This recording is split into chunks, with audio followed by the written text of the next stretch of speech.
There's a lie that whispers to your soul in the quiet moments. It says, "You're not forgiven. What you did was too much. God couldn't possibly let it go."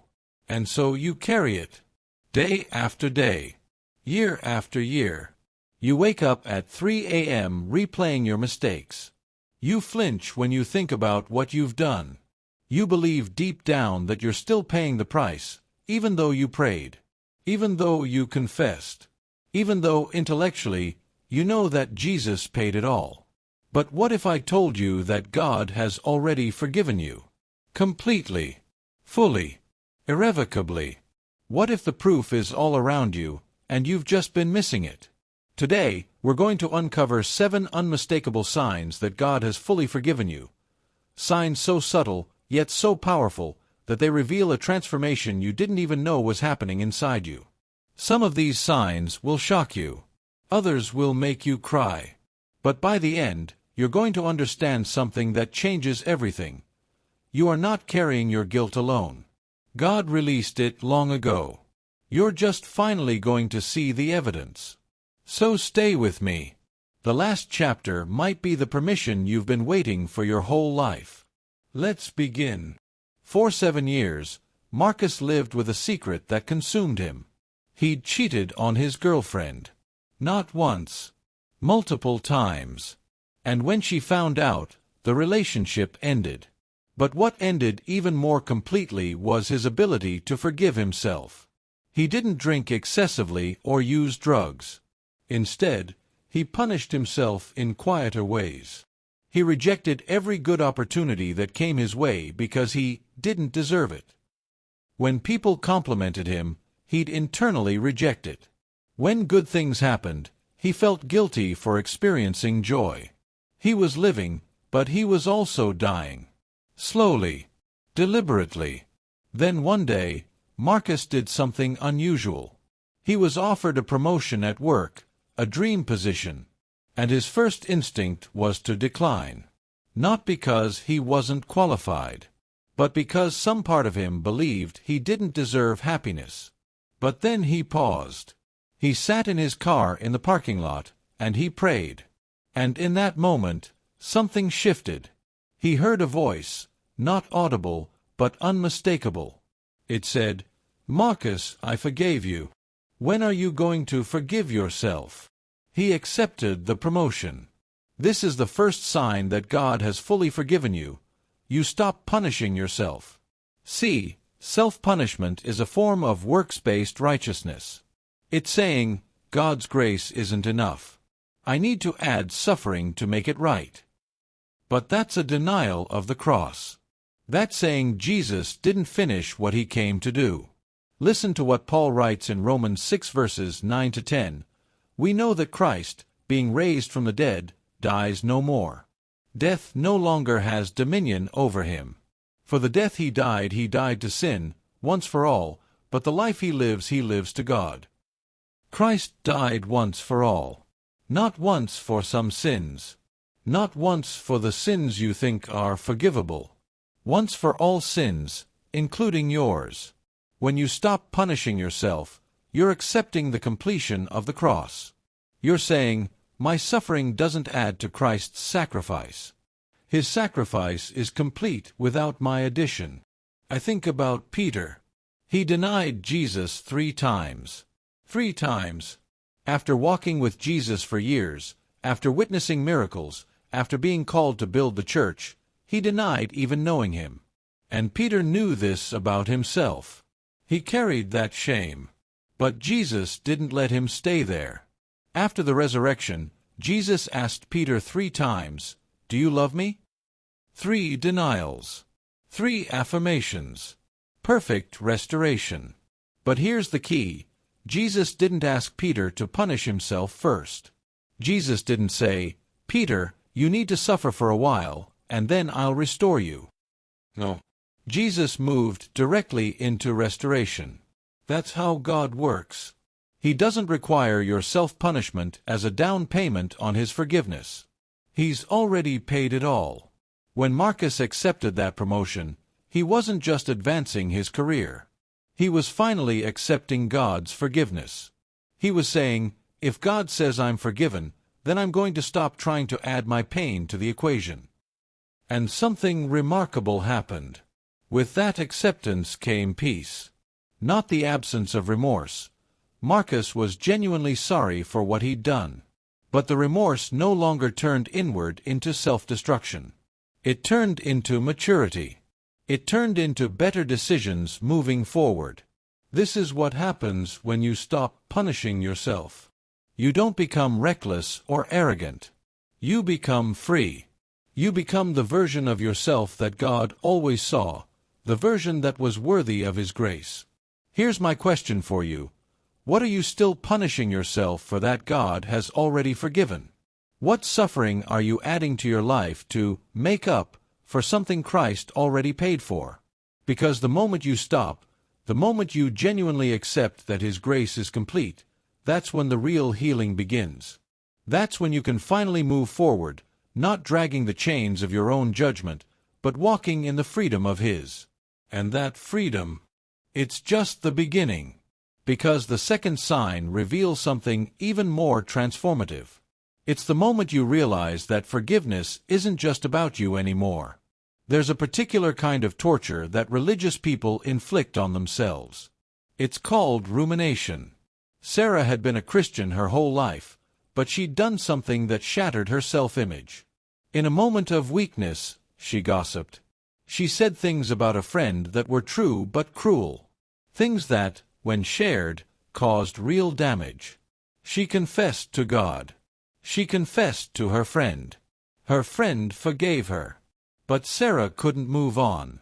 Every time she was in a moment of peace, her mind would jump back to it. Remember what you did. Remember how you hurt her. You're not a good person. Good people don't do what you did. It was like her mind was a lawyer, constantly building a case against her own soul. In church, when the pastor preached about forgiveness, Sarah would think, but he doesn't know what I did. When people complimented her character, she'd internally dismiss it, if only they knew the real me. She was functionally forgiven by everyone except herself. But worse, she was functionally unforgiven by God, even though He'd already released her.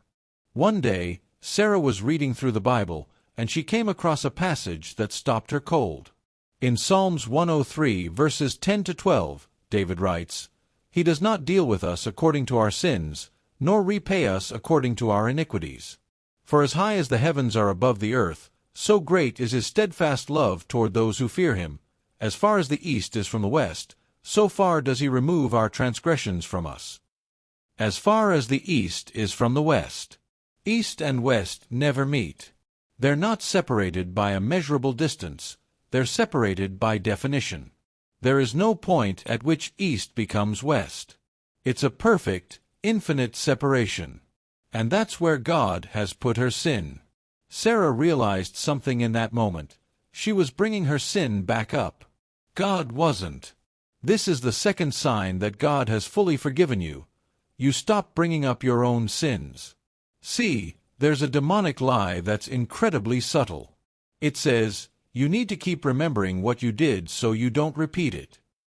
And on the surface, that seems wise. But it's twisted. Remembrance as caution is healthy. Rumination as punishment is demonic.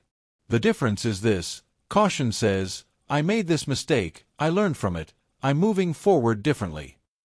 Rumination says, I made this mistake, I'm a mistake, I will always be this mistake.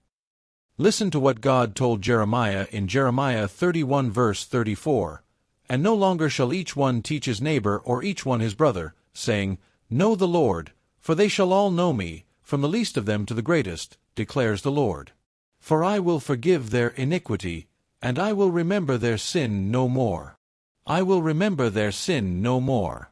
God doesn't just forgive. He forgets. Not metaphorically. Literally. He removes the sin so far from Himself that it's as if it never happened. I think about the woman caught in adultery. She was brought before Jesus, and everyone was ready to condemn her. They were going to bring up her sin, amplify it, use it to destroy her. But Jesus said something profound. Let him who is without sin among you be the first to throw a stone at her." And one by one they left. Then Jesus asked her, "Where are your accusers? Has no one condemned you?" She said, "No one, Lord." And Jesus responded, "Neither do I condemn you. Go, and from now on sin no more." Notice what he didn't do. He didn't say, "I forgive you, but remember this moment forever so you don't repeat it."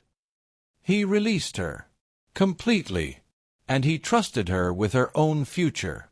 When you stop bringing up your own sins, when you stop being your own prosecutor, that's when you accept what God has already decided. You're moving from defensive to declarative. From, "I must remind myself," to, "I am forgiven." Sarah stopped journaling about her mistake. She stopped bringing it up in prayer like she was preparing a legal defense. She accepted that she'd been forgiven, learned from it, and moved forward. And something beautiful happened. Without the constant internal accusation, she could actually see the good in herself again. She could receive compliments without immediately canceling them out. She could be at peace. Here's my question. Are you still the prosecutor in your own case? Are you still bringing up sins that God has already dismissed? Because the moment you stop, the moment you let God's verdict stand, that's when you're truly free. But there's a third sign. And this one reveals that your freedom is already beginning to affect others. There's a woman named Jennifer who, for years, couldn't accept a compliment without immediately negating it. Someone would say, "Jennifer, you're such a kind person." And she'd respond, "Oh no, I'm really not. You don't know what I'm like when I'm alone." Someone would compliment her work, and she'd say, "It was just luck. Anyone could have done it." Someone would say she was beautiful, and she'd laugh it off and point out all her flaws. It seemed like humility, but it was actually something else entirely. It was a reflection of her inability to accept God's forgiveness. Jennifer had done something in her past that she was ashamed of. And because she couldn't forgive herself, she couldn't accept that anyone else, and by extension, God, could see her as truly good. So when people complimented her, she experienced it as them being deceived about who she really was. She was, in essence, calling people liars. Not consciously. But every time she deflected a compliment, she was saying, "You're wrong about me. You don't see the real me. The real me is not good enough to be complimented." Then one day, in therapy, her counselor asked her something powerful. When someone compliments you and you immediately negate it, what message are you sending? Jennifer thought about it. And she realized, I'm rejecting their perception. I'm saying they're wrong. I'm saying their kindness is misplaced. Her counselor continued, and what if, in doing that, you're also rejecting the possibility that God could see something good in you? What if you're calling God's judgment into question? That hit Jennifer like a lightning bolt. This is the third sign that God has fully forgiven you. You can accept compliments without immediately deflecting them. Because the truth is, compliments are mirrors. When someone sees something good in you and names it, they're reflecting back to you what God has already seen and declared. Listen to what Jesus said in Matthew 5 verses 14 to 16. You are the light of the world. A city set on a hill cannot be hidden. Nor do people light a lamp and put it under a basket, but on a stand, and it gives light to all in the house. In the same way, let your light shine before others, so that they may see your good deeds and glorify your Father who is in heaven. When you hide your light, when you deflect compliments, when you minimize your goodness, you're not being humble. You're being disobedient. You're refusing to let your light shine. I think about Mary, the mother of Jesus. When the angel came to her and said, Hail, favored one! The Lord is with you, Mary's first response was fear. She didn't understand how she could be favored. But then the angel clarified, and Mary didn't spend the rest of her life saying, No, I'm not favored. She accepted what God had declared about her, and she lived into it. When you accept a compliment graciously, you're doing something beautiful. You're saying, I trust God's judgment of me. I'm willing to see myself as God sees me. I accept that goodness can exist in me, even though I've made mistakes. I'm not going to undermine what God has created and redeemed. Jennifer started practicing this. When someone complimented her, instead of deflecting, she'd say, "Thank you. I appreciate that." Simple, clean, honest. And do you know what happened? She started to believe it. She started to see herself differently. Not as arrogant or prideful, but as finally accepting reality. She was forgiven, and she was good. This doesn't mean she became prideful or narcissistic. It means she stopped fighting against what God had declared. She stopped calling herself a liar.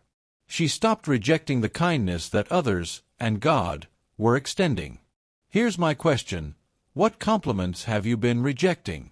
What goodness in yourself have you been refusing to accept because you don't believe you deserve it? Because when you can accept a genuine compliment without immediately negating it, you're sending a message to your soul: I believe I'm forgiven. I believe I'm good. I believe God's judgment of me is true. And that belief, it changes everything. But there's a fourth sign. And this one proves that your internal transformation is now affecting how you see others. David was a man who saw sin everywhere. His brother forgot to call their mother on her birthday. Selfish. A co-worker took credit for someone else's work. Dishonest. Someone cut him off in traffic. Reckless and dangerous. His best friend skipped church one Sunday. Backsliding. David had a judgment for everything. And his judgments were harsh. Almost punitive. But here's what nobody knew. David was looking at everyone else's behavior through the lens of his own guilt. Years earlier, David had done something that he'd never truly forgiven himself for. He'd borrowed money from his parents without asking and used it for something frivolous. He'd felt shame about it for decades. And because he couldn't forgive himself, he couldn't forgive anyone else either. When his brother forgot to call their mother, David didn't just see forgetfulness. He saw abandonment, the same way he felt he'd abandoned his parents. When his co-worker took credit for work, David didn't just see ambition. He saw dishonesty, the same dishonesty he felt he'd displayed. When someone was selfish, David saw a character flaw he recognized in himself. He was projecting his unforgiven sins onto everyone around him. Then something happened. David finally went to his parents and confessed what he'd done. He expected anger. He expected punishment. Instead, his mother smiled gently and said, "Honey, we forgave you the day after it happened. We've been waiting for you to forgive yourself." David wept. And in that moment, something shifted inside him. He realized his parents had forgiven him. And he'd been carrying that guilt for nothing. The very next week, his brother forgot to call their mother on her birthday again. And do you know what David's response was? He didn't judge. He laughed and said, "Hey, how about we both call her right now?" It was a small shift. But it was everything. This is the fourth sign that God has fully forgiven you. You stop seeing others' sins through the lens of your own shame. Because when you're carrying unforgiven guilt, you can't help but project it onto others. Your shame becomes a filter through which you interpret everyone else's behavior. And suddenly, everyone looks guilty of the things you feel guilty about. Listen to what Jesus said in Matthew 7 verses 1-5, "Do not judge, or you too will be judged. For in the same way you judge others, you will be judged, and with the measure you use, it will be measured to you." Why do you look at the speck of sawdust in your brother's eye and pay no attention to the plank in your own eye? How can you say to your brother, "Let me take the speck out of your eye," when all the time there is a plank in your own eye? You hypocrite, first take the plank out of your eye, and then you will see clearly to remove the speck from your brother's eye. Notice that Jesus doesn't say judgment is always wrong. He says judgment from a place of unhealed shame is wrong. He says you have to remove the plank from your own eye first. I think about the Pharisees. They were obsessed with other people's sins. They watched Jesus' disciples pick grain on the Sabbath and immediately condemned them. They brought a woman caught in adultery before Jesus, ready to stone her, demanding justice. But Jesus looked at them and asked, "Who among you is without sin?" And suddenly, they couldn't judge anymore. Because in the presence of someone who embodied perfect forgiveness, their shame became visible to them. When David finally accepted his parents' forgiveness, when he finally forgave himself, he lost the ability to judge harshly.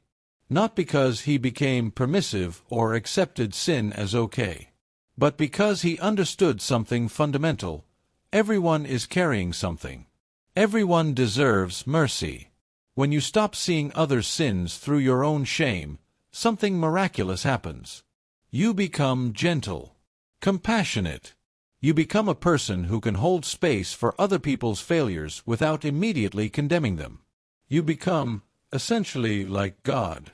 Here's my question: who have you been judging harshly? And what unforgiven shame of your own is feeding that judgment? Because the moment you release your own guilt, the moment you truly forgive yourself, you'll suddenly see others differently. You'll see them not as sinners to be condemned, but as humans to be compassionate toward. And that transformation in how you see others, that's when you know God's forgiveness is real. But there's a fifth sign. And this one shows that you're not just forgiven, you're being transformed. There's a moment that happens in recovery. It's quiet. It's not dramatic. But it changes everything. Michelle had spent years wanting to be different. She wanted to be patient. She wanted to be kind. She wanted to be the kind of person who lifted others up instead of tearing them down. But every time she tried, she'd fail. And every time she failed, she'd feel like a fraud. Like she was pretending to be someone she wasn't. And then she realized something. The reason she couldn't become who she wanted to be was because she didn't believe she deserved to be. She was carrying unforgiven guilt. And that guilt was like a ceiling on her life. She could aspire to be better, but she couldn't actually become better, because some part of her believed she wasn't worthy of becoming better. Then, in a moment of desperation, Michelle did something radical. She forgave herself. Not performatively. Not superficially. But genuinely. She sat alone in her bedroom, and she spoke the words out loud, "I forgive myself. God forgives me. And I'm going to stop punishing myself by refusing to become who I'm called to be." And something shifted. Within weeks, people started noticing. She was more patient. She was more present.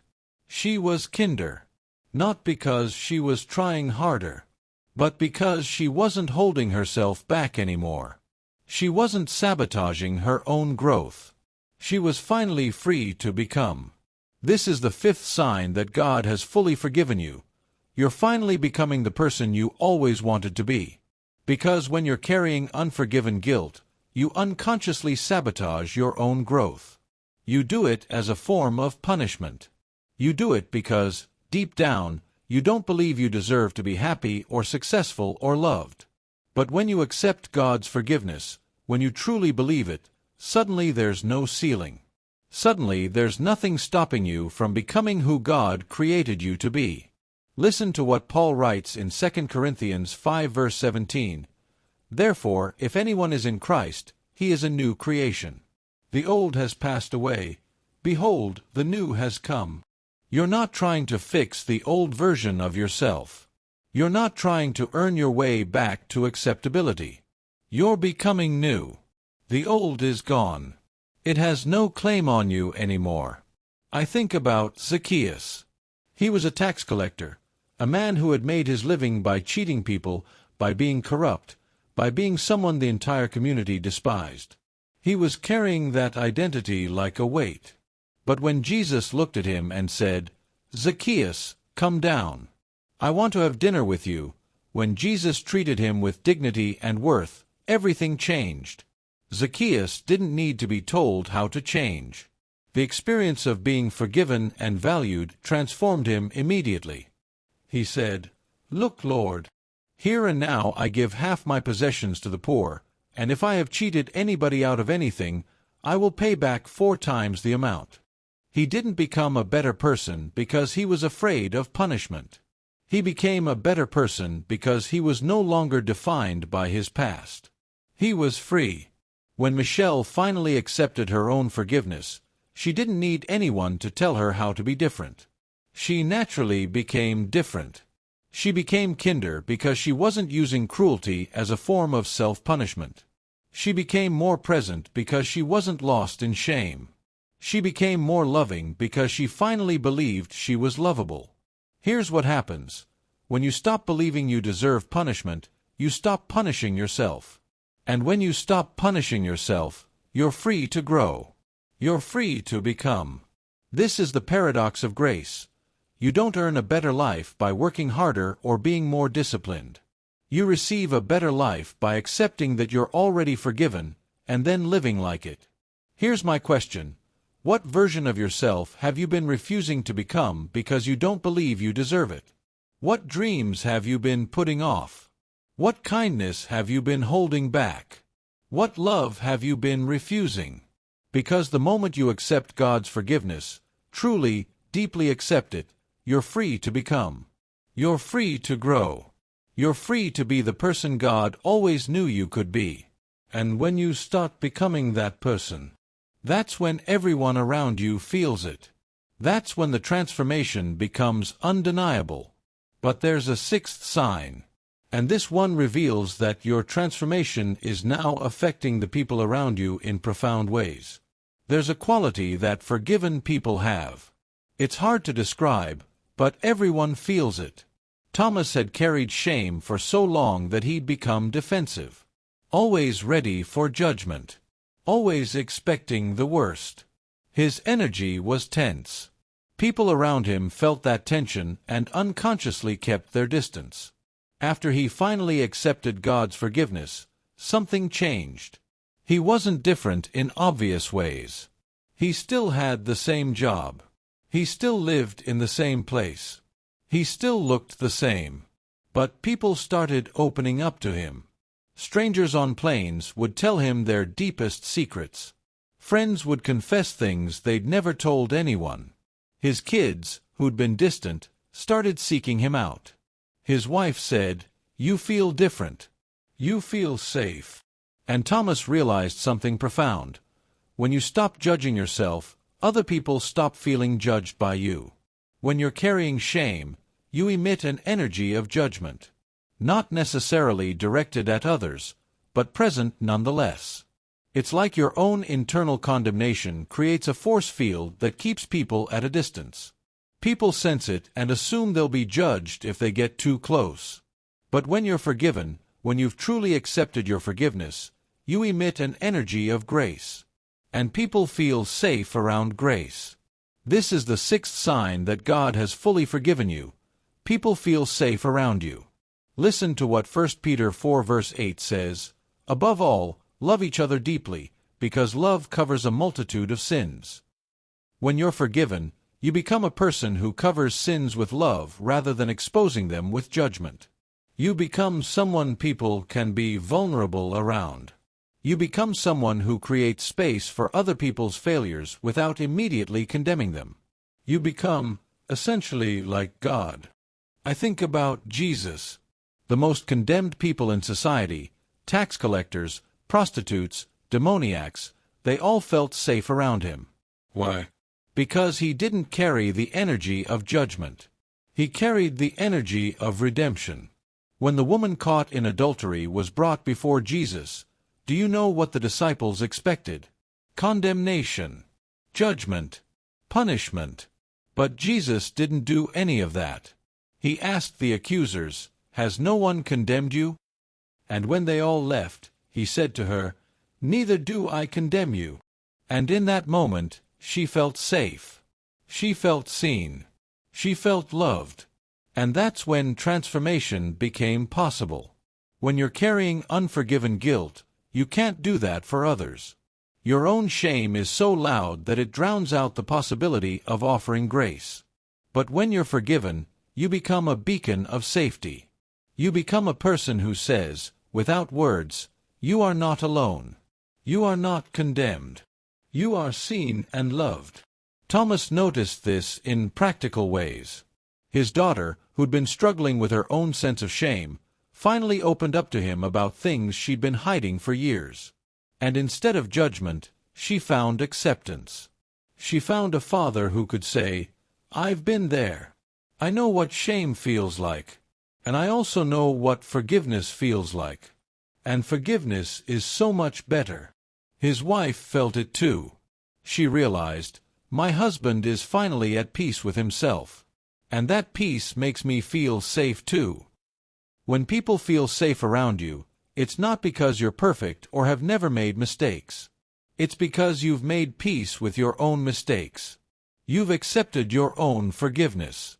And that peace is contagious. Here's my question. Do people feel safe around you? Or do they sense an undercurrent of judgment, even if it's primarily directed at yourself? Because when you finally, fully accept God's forgiveness, when you stop being your own prosecutor, other people feel it. They sense that you're no longer harboring shame. And suddenly, they feel brave enough to be vulnerable too. You become a safe place. Not because you're perfect, but because you're forgiven. And forgiveness creates the most welcoming space in the world. But there's a seventh sign. And this one proves that your forgiveness isn't just personal, it's becoming prophetic. This is the ultimate sign. This is the moment that separates true forgiveness from temporary relief. Angela had hurt her sister deeply.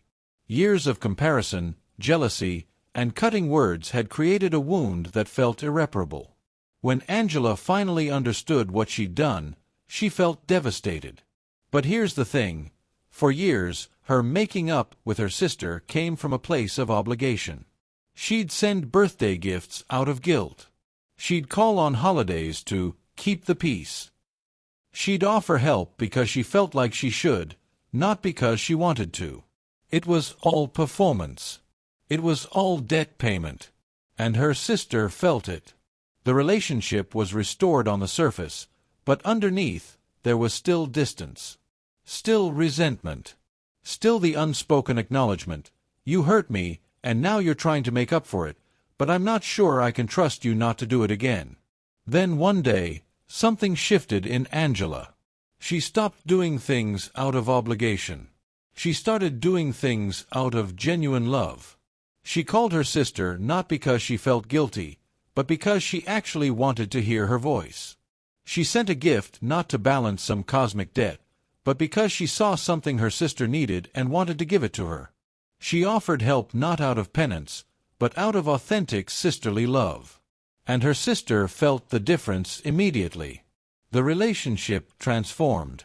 This is the seventh and final sign that God has fully forgiven you.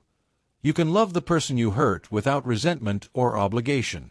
Because true forgiveness, true, complete forgiveness, is when you can move from debt-paying to genuine love. You're no longer trying to balance a cosmic ledger. You're no longer performing repentance. You're simply loving because love is what's real now. Listen to what 1 John 4 verse 18 says, "There is no fear in love. But perfect love drives out fear, because fear has to do with punishment. The one who fears is not made perfect in love." When you're still carrying unforgiven guilt, your love is tainted with fear. Fear of judgment. Fear of punishment. Fear that you're still, somehow, not enough.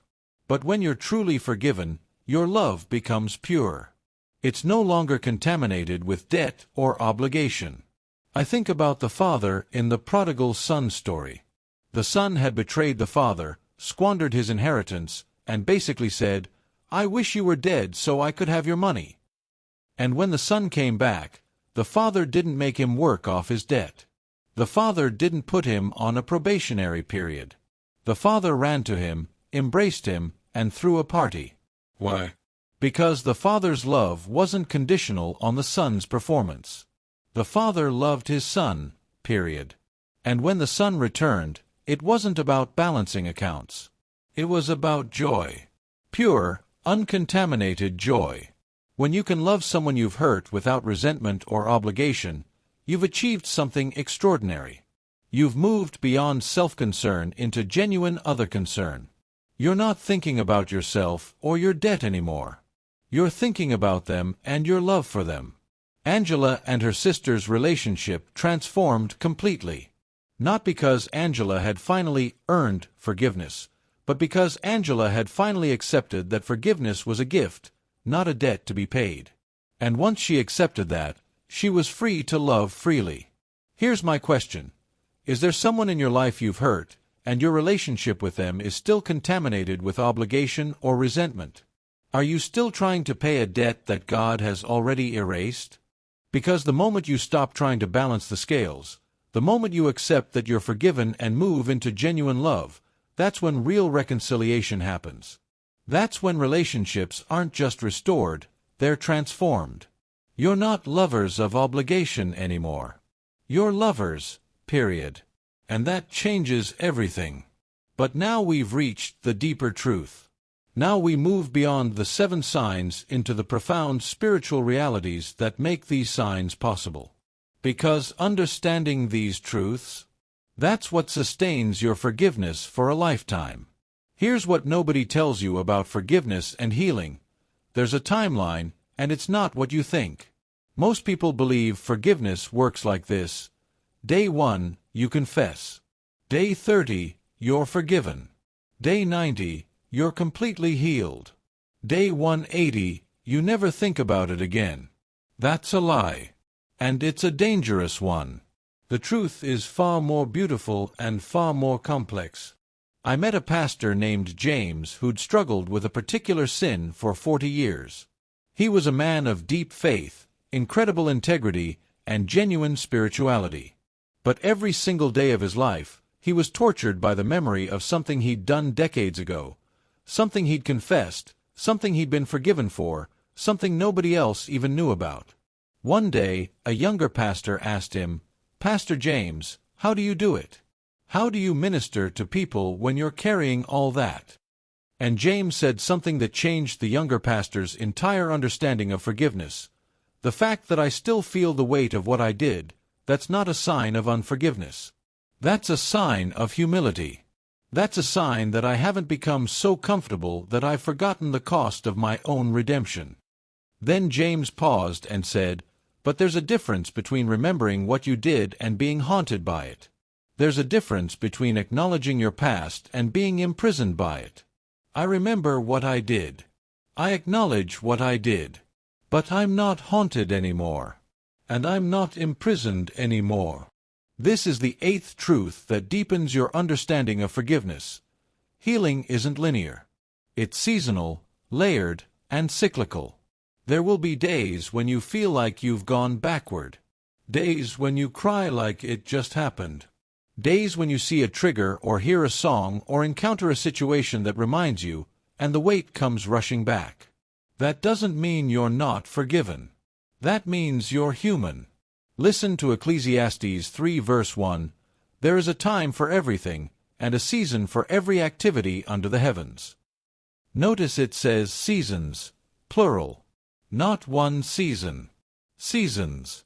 There's a season for mourning your mistake. There's a season for confessing. There's a season for accepting forgiveness. There's a season for integrating what you learned. There's a season for moving forward. And sometimes, there's a season where you revisit the memory not with the same intensity, but with deeper understanding and gratitude. I think about the Israelites in the wilderness. They'd been delivered from Egypt. They'd seen the miracles. They'd walked through the Red Sea on dry ground. And yet, in the wilderness, they complained. They doubted. They wanted to go back.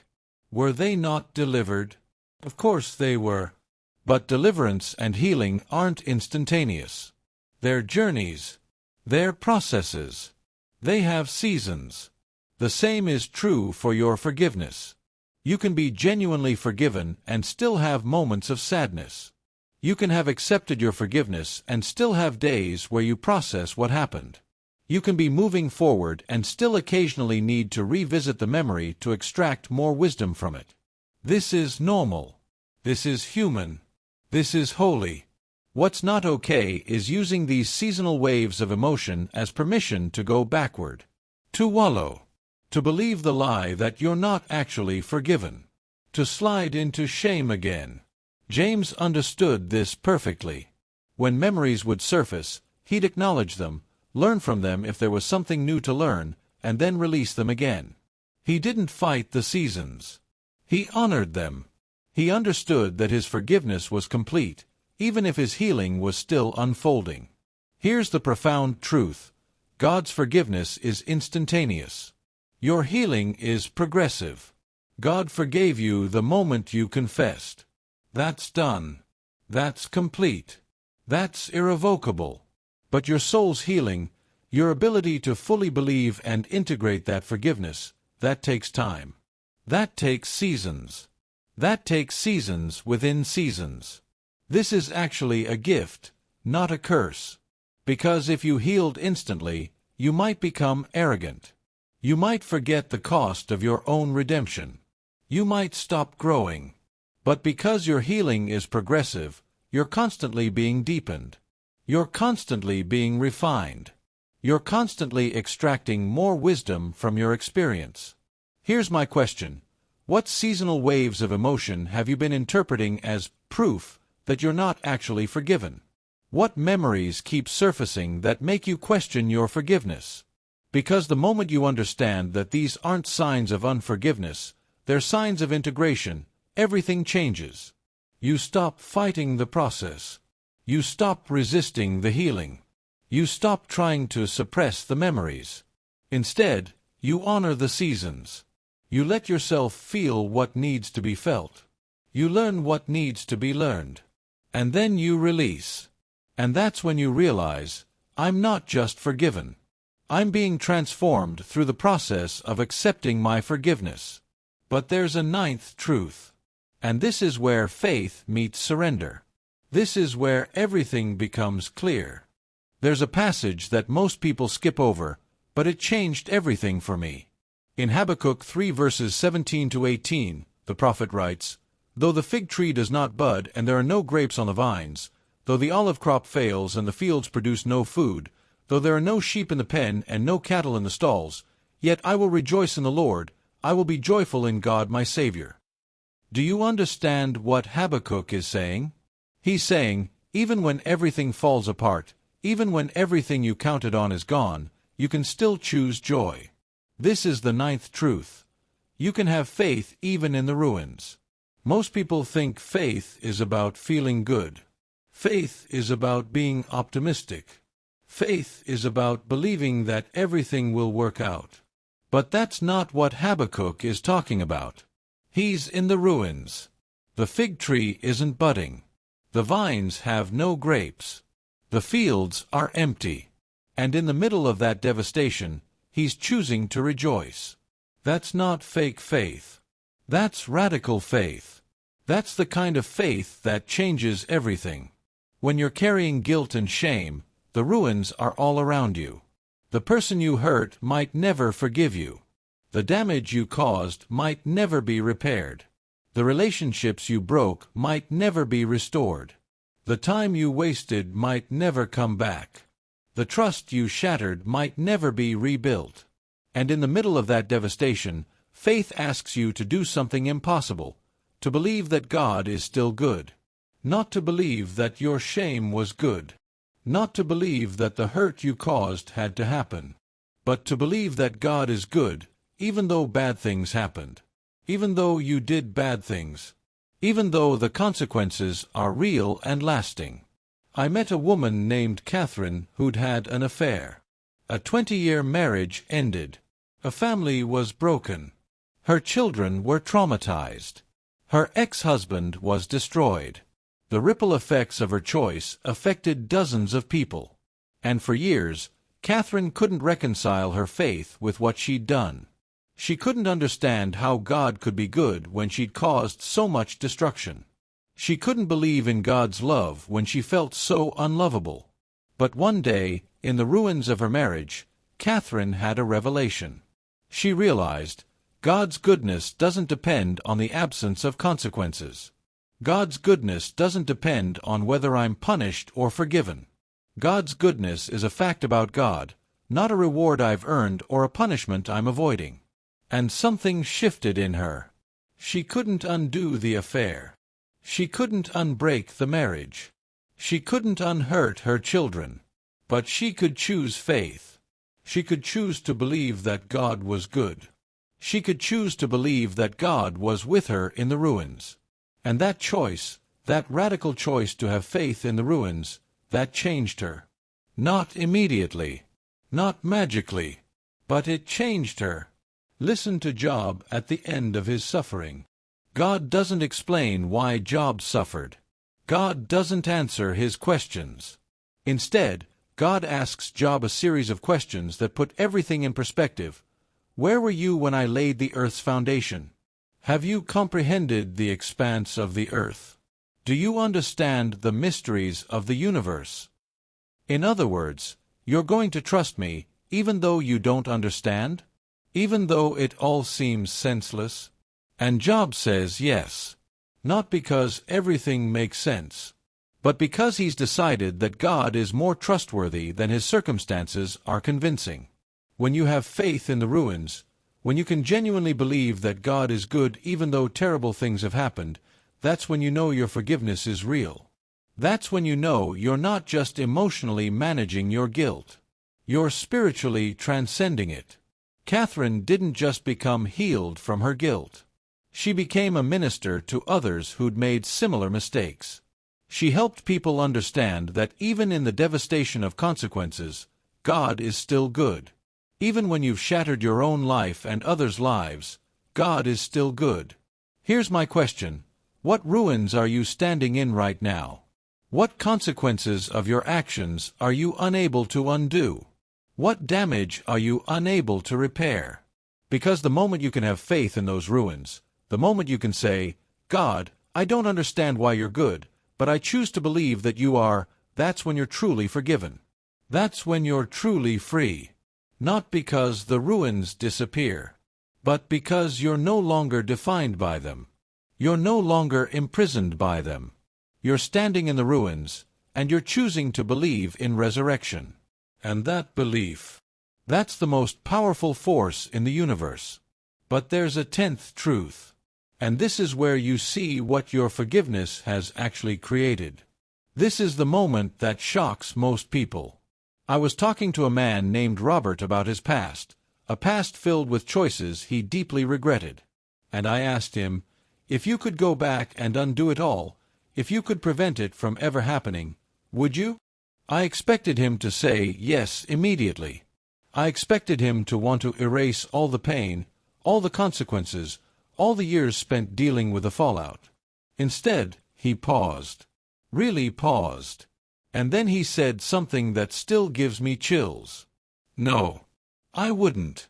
Because the man I am now, the man I became through facing what I did and accepting God's forgiveness, I wouldn't trade him for anything. I wouldn't trade the wisdom. I wouldn't trade the compassion. I wouldn't trade the humility.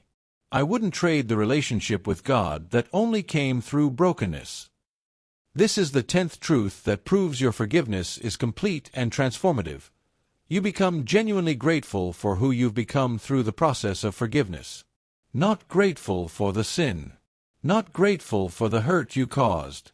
But grateful for the person you've become as a result of facing your sin, confessing it, and accepting forgiveness.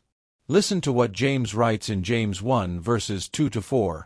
Consider it pure joy, my brothers and sisters, whenever you face trials of many kinds, because you know that the testing of your faith produces perseverance. Let perseverance finish its work so that you may be mature and complete, not lacking anything. Do you see that? The trial produces something. It's not the trial itself that's joyful, but the result of the trial, maturity, completeness, wholeness, that's joyful. When you're grateful for who you've become, you're experiencing that joy. I think about the butterfly again. It has to struggle in the cocoon. The struggle is brutal. The confinement is agonizing. But without that struggle, the butterfly's wings won't be strong enough to fly. Without the struggle, there's no butterfly. If someone cut open the cocoon to rescue the butterfly, it would die. The struggle isn't the enemy. The struggle is the mechanism of transformation. Your sin was the catalyst. Your guilt was the cocoon. Your confession was the breaking point. And your acceptance of forgiveness was the emergence. And now you're not just any butterfly. You're a butterfly that knows what it took to fly. Robert's past had taught him things that no classroom could teach. It had given him compassion for others who were struggling with sin. It had given him humility. It had given him the ability to hold space for other people's failure without judgment. It had given him wisdom. And now, he wasn't just a man who'd forgiven himself. He was a man who could help others forgive themselves. Here's what this looks like practically. It's looking at your past, and instead of pain, you feel gratitude. Not gratitude for the past. Gratitude for what the past created. A more compassionate, more humble, more wise version of yourself. It's looking at the scar and understanding that the scar is proof of healing. It's proof that you survived something that could have destroyed you. It's proof that God's grace is real. Most people never get here.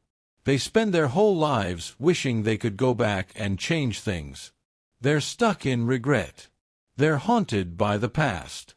But you're moving beyond that. You're moving toward integration. You're moving toward the place where you can tell your story, the whole story, including the sin, the guilt, the confession, the forgiveness, and feel grateful for every chapter. Here's my question. What has your journey through forgiveness created in you? What wisdom have you gained? What compassion have you developed? What humility has been born? Because the moment you can answer those questions genuinely, when you can see real, tangible growth that came through the process, that's when you know, my forgiveness wasn't wasted. My journey wasn't meaningless. I'm not the same person I was, and I'm grateful for who I've become. And that gratitude, that's when you know you're not just healed. You're transformed. But there's an 11th truth. And this is where you begin to understand God's vision for your life. I want to tell you something that might challenge everything you thought you understood about your journey. Many people look back at their failures and think, God allowed this to happen to punish me, or God let this happen to teach me a lesson. And both of those interpretations miss something crucial about how God actually works. God doesn't punish you into wisdom. God doesn't hurt you into growth. That's not His nature. That's the nature of a cosmic accountant, not a loving father. Here's what actually happened. You made a choice. Your choice had consequences. And in the middle of those consequences, God didn't abandon you. God was there. God was working. God was using even your failure as an opportunity for redemption. This is the 11th truth. You understand that God's timing wasn't rejection. It was redirection. This is so important, because so many people interpret their need for forgiveness as a sign that God has abandoned them or turned His back. But that's a demonic lie. The truth is that God never turned His back. God was always there, waiting for you to turn back to Him. I think about Jonah. God called him to go to Nineveh. Jonah said no and ran the opposite direction. He got on a boat. A storm came. He was thrown into the sea. He was swallowed by a whale. And in the belly of that whale, Jonah had to make a choice. He could stay in rebellion, or he could repent. He repented. And God didn't just forgive him. God used the very circumstance that Jonah created as the vehicle for His redemption. Jonah didn't get out of the whale because he'd earned it. Jonah got out of the whale because God had a plan for him all along. A plan that included his disobedience, yes, but a plan that wasn't thwarted by his disobedience. When you reach the point where you understand this, where you can look back at your failure and see not God's punishment but God's provision, everything changes. Listen to what God told Jeremiah in Jeremiah 29 verse 11. "For I know the plans I have for you, declares the Lord, plans for welfare and not for evil, to give you a future and a hope." God's plans include a future. They include hope. They include something better than what your sin created. But you can't see it when you're in the middle of the failure. You can only see what's gone. You can only see what you've lost. You can only see what you've broken. I met a woman named Veronica who'd made a series of choices that derailed her life for 5 years. She'd had an addiction. She'd lost her job. She'd damaged her family relationships. She'd destroyed her reputation in her community. 4 years, she believed that those 5 years were wasted. That her life was over. That God had allowed her to fall and never intended to catch her. But 10 years after her recovery, she was counseling others who were struggling with similar addictions. She was a sponsor in recovery programs. She was a mentor to young women. She was living a life of purpose and meaning that she never would have had without her failure. And she realized something profound. Those 5 years weren't wasted. They were preparation. God wasn't punishing me with those years. God was preparing me for everything I'm doing now. That's understanding God's timing. That's moving from "Why did God let this happen?" to "What is God doing through this situation?" Peter asked Jesus, "Lord, if my brother keeps sinning against me, how many times should I forgive?" 7 times. And Jesus said, "Not 7 times, but 70 times 7. In other words, unlimited forgiveness. But notice what Jesus was really saying. There's always a future. There's always another chance. There's always redemption. God's timing for your life isn't about punishment or reward. It's about progression. It's about moving you toward your destiny. Here's my question. What if your failure wasn't God rejecting you, but God redirecting you? What if the thing you think was the worst moment of your life was actually God's way of clearing out everything that wasn't supposed to be there, so something better could grow? Because when you understand that, when you can genuinely believe that God's timing is redirection, not rejection, you stop hating yourself. You stop seeing yourself as damaged goods. You start seeing yourself as someone on a journey. Someone being refined. Someone being prepared for something greater. And that understanding, that's when you're not just forgiven. You're transformed into an agent of God's purpose. But there's one final truth. One final moment. One final revelation that ties everything together. This is it. This is the culmination. This is where everything we've talked about comes full circle. 1.5 years after her major mistake, Natasha met someone. Not online. Not through careful vetting. Just naturally. At a coffee shop. A genuine, unforced encounter. And her first instinct was terror. What if I hurt them?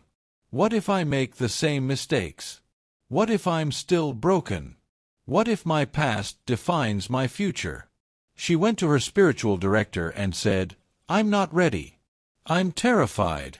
What if I choose wrong again?" Her director asked her a simple question, "What if you choose right?" Natasha thought about this. She thought about all 12 truths we've been talking about. She'd stopped punishing herself. She'd stopped bringing up her own sins. She could accept compliments. She could see others with grace. She was becoming who she wanted to be. People felt safe around her. She loved without obligation. She understood that healing is seasonal. She had faith in the ruins. She was grateful for who she'd become. She understood God's timing. And now, standing at the threshold of a new relationship, she realized something. I'm not the same person who made those mistakes. I'm healed. I'm whole. I'm ready. This is the 12th and final truth. You're ready to love again, not desperately, but healthily. Not out of fear, but out of wholeness. Most people think they're ready to love again when they stop hurting. But that's not true.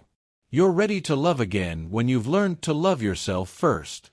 Listen to what Jesus said in Matthew 22 verses 37 to 39.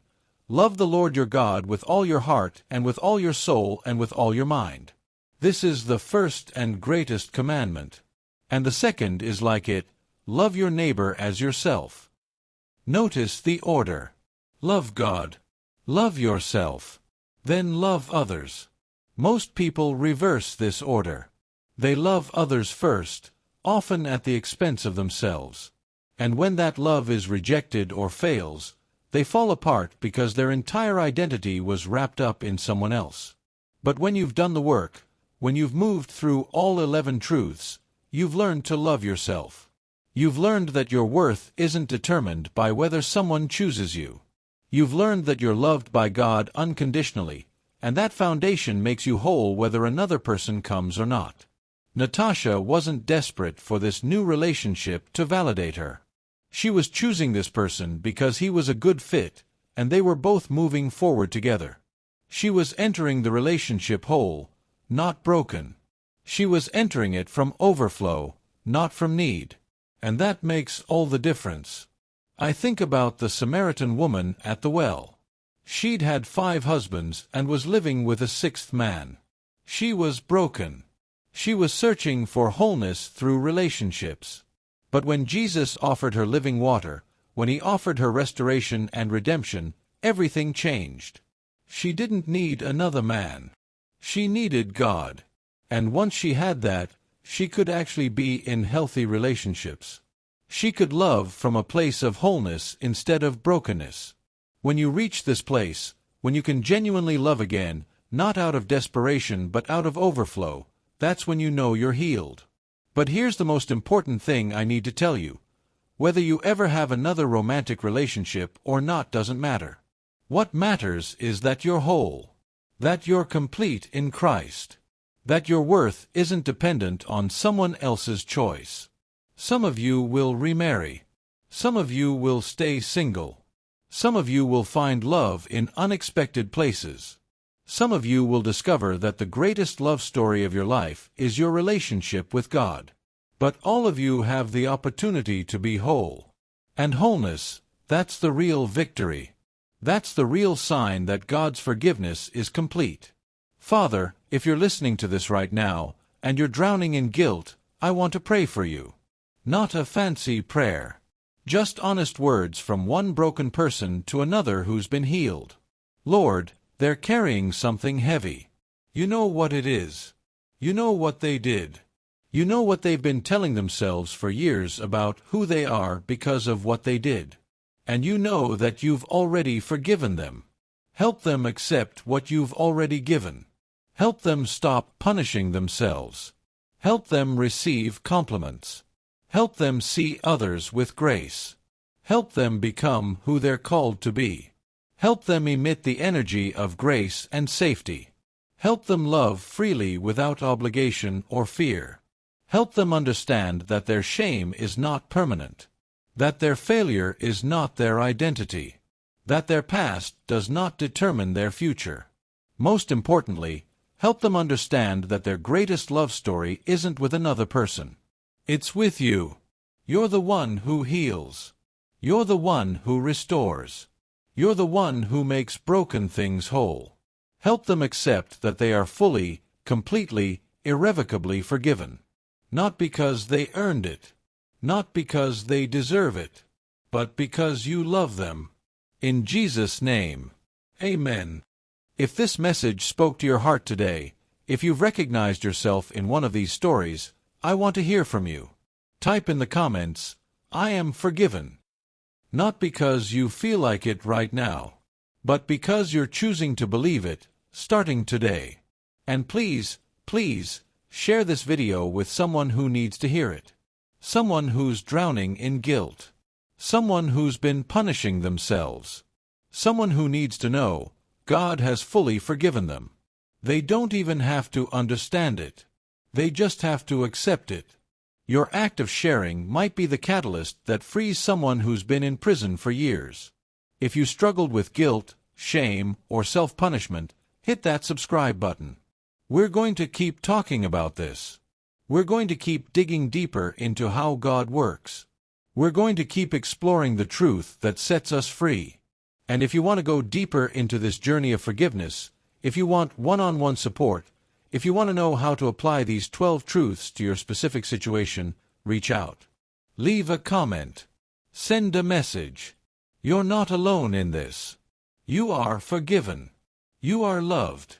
You are whole. This is your moment. This is your season of freedom. God's got you.